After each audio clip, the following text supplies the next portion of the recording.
half of us on staff can play instruments. So it's like, okay, well, we can all record at home. And then suddenly all of our volunteers aren't involved at all. And so that's been the biggest challenge, is making sure volunteers still feel connected. Hey everyone, this is Matt McCoy. I know that this new season has created a lot of new challenges for you as a worship leader. And because of this, we decided to do a handful of new episodes called Community Stories, where basically I sit down with a worship leader from Loop Community and we just dig into their real life story about how COVID-19 is impacting their worship leading, their church, and their personal life balance. So, listen in on this conversation with someone from our community. I hope this is encouraging to you in this new season.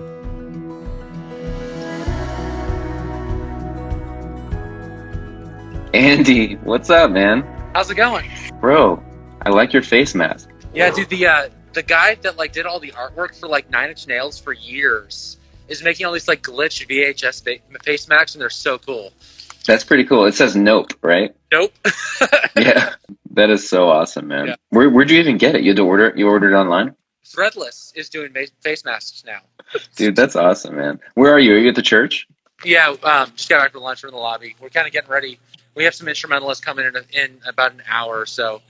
We've been recording in the lobby. So the Nord's against that wall, vocalists are against that background, and yeah. Oh, that's cool. So you're in the lobby. How come the lobby and not the stage?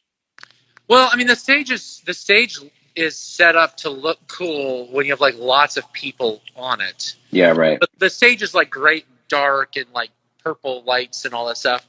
But the lobby has more of a bright, happy, feel to it. It's just different. It's just natural light. Yeah. And so it looks like you guys are all spread out by 20 feet each. Well, we're recording people one at a time. And so, really? Yeah. How does that work? Yeah, so we take the video, set up video, which is nice because we can do a lot of different cool angles, depth of field stuff. So it looks different. And then, we're recording everyone at once into Logic and just mixing it all together and putting the video together after the fact. Wait, so hold on though. But you're recording each person one at a time. One at a time, yeah. So what do you start with? Just a track and a so we cues?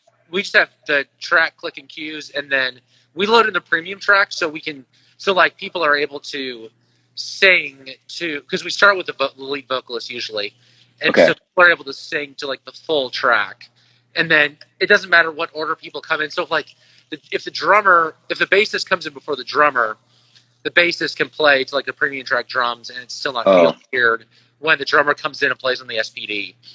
So it doesn't really matter, when they track. We can just, because most people are still working from home. Yeah. So people are coming in around Zoom meetings and stuff. So we're trying to keep as many volunteers involved. We didn't want to be in this spot where only the people that can record at home are the ones that are recording. So we set this up so we can still keep good social distancing, but keep as many volunteers involved as possible. Do you guys have to sanitize all the instruments afterwards then?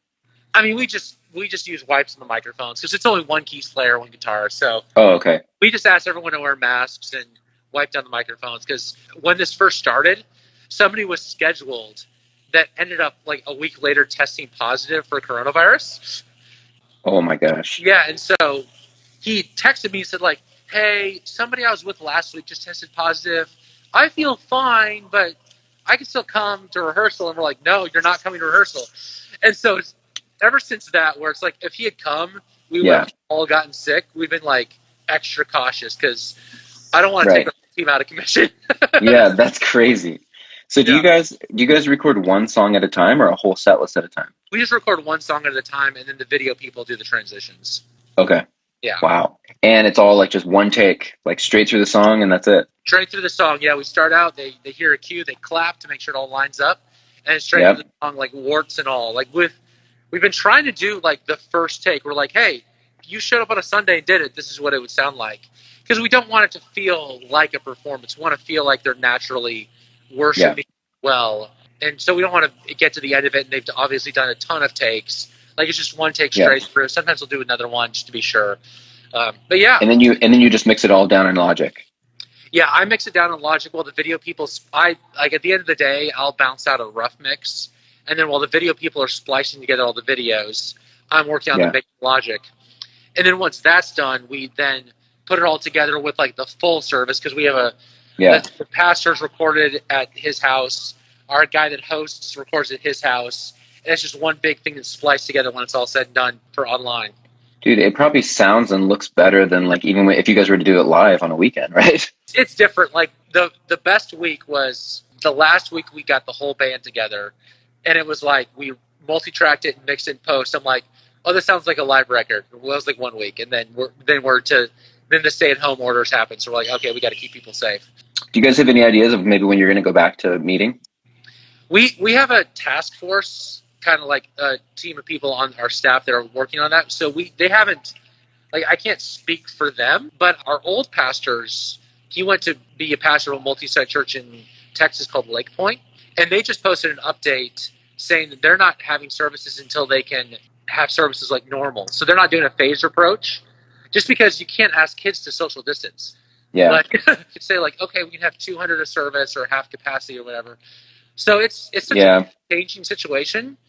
But at the end of the day, it's like, if we believe in online church and we believe that online church can do great things, then like people's safety, we don't want anyone to get sick because we met in person, especially like when there's still so many things up in the air and the numbers are still so high. And we're outside Nashville, which is a hot spot. So Nashville's a hot spot. Yeah, I mean, there's probably, it's the hot spot in Tennessee. Yeah, right. Yeah. So have you guys noticed, like, has your attendance actually been up with live streams? I don't want to comment too much. That's not my wheelhouse, but like, we know that like we're reaching more people. We've gotten a lot of people that like traditionally wouldn't have tuned in, either because they're like, we've got some people that have been deployed, which has been awesome. Like people that are in our families in our church that are like, oh, they're overseas and they're able to tune into our service, which is awesome. Yeah. People that just normally wouldn't come to a church service, we've seen tune in. And it's been fun. Like, I mean, my middle school band teacher tuned into our church service, which was awesome to see her like do church with us. Yeah, that's cool. And so just seeing people that normally wouldn't do church in person or necessarily wouldn't feel comfortable going to church in person, having that first touch point being online. Yeah. We have like an online host. We're making sure that when people are on, they feel welcome. With the church online platform is great for that. So we can actually like go into private chat and do prayer requests with people. Dude, that's cool, man. What do you think is like the biggest challenge this has presented you as a worship director? Like, what's been like the weirdest thing to like figure out?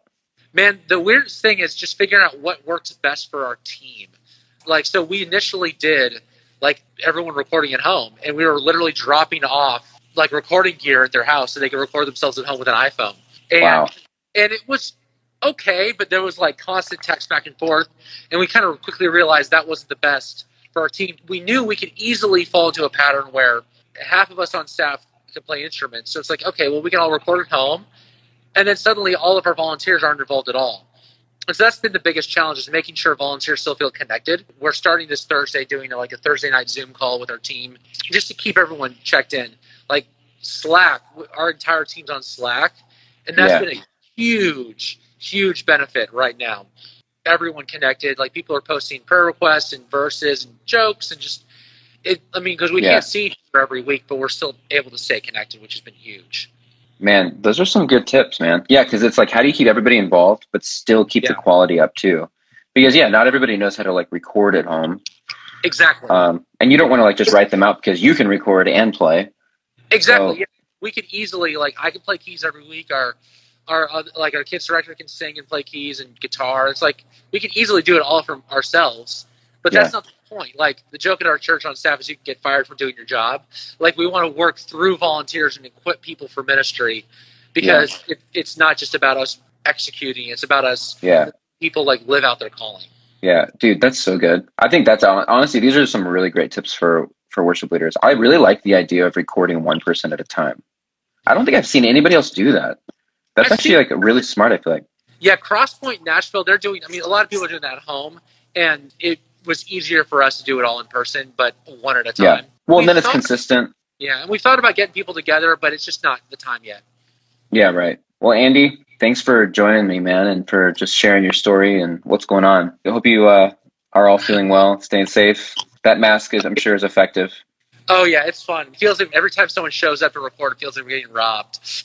Yeah, right.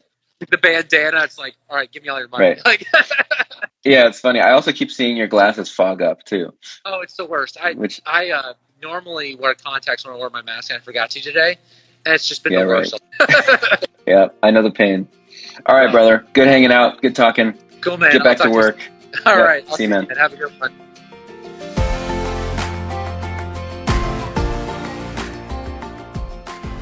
Thanks for joining us on the Leap Community Podcast. Music from this episode is brought to you by John Guerra from his album Little Songs. Make sure you check it out on Apple Music or Spotify. If you enjoy listening to this podcast, leave a review and a rating. It means a lot. We'll see you soon.